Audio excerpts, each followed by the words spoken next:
श्रीरामपुरात गुन्हेगारांचा हैदोस 18 वर्षीय युवकावर चॉपरने भरदिवसा हल्ला, रेल्वे स्थानकासमोर फरार, संपूर्ण घटना सीसीटीव्हीमध्ये कैद। शहरातील कायदा सुव्यवस्थेचा प्रश्न पुन्हा एकदा ऐरणीवर आणणारी धक्कादायक घटना भर दिवसा घडली असून गुन्हेगारांचा पोलिसांवरील धाक संपला आहे का असा संतप्त सवाल नागरिकांकडून उपस्थित केला जात आहे। रेल्वे स्थानकासमोर एका 18 वर्षीय युवकावर 2 हल्लेखोरांनी चॉपरसारख्या धारदार शस्त्राने सपासप वार करत जीवघेणा हल्ला केल्याची खळबळजनक घटना उघडकीस आली आहे। या संपूर्ण हल्ल्याचा थरार सीसीटीव्ही कॅमेऱ्यात कैद झाला आहे।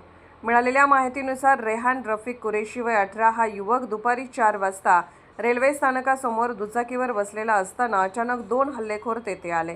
कोणतीही पूर्वसूचना न देता त्यांनी धारदार शस्त्राने रेहानवर सपासप वार केले। अचानक झालेल्या या हल्ल्यामुळे रेहान गंभीर जखमी झाला असून परिसरात एकच घबराट पसरली। घटनेनंतर स्थानिक युवकांनी तात्काळ मदत करत जखमी रेहानला साखर कामगार रुग्णालयात दाखल केले। मात्र त्याची प्रकृती चिंताजनक असल्याने पुढील उपचारासाठी त्याला लोणी येथील प्रवरा रुग्णालयात हलवण्यात आले।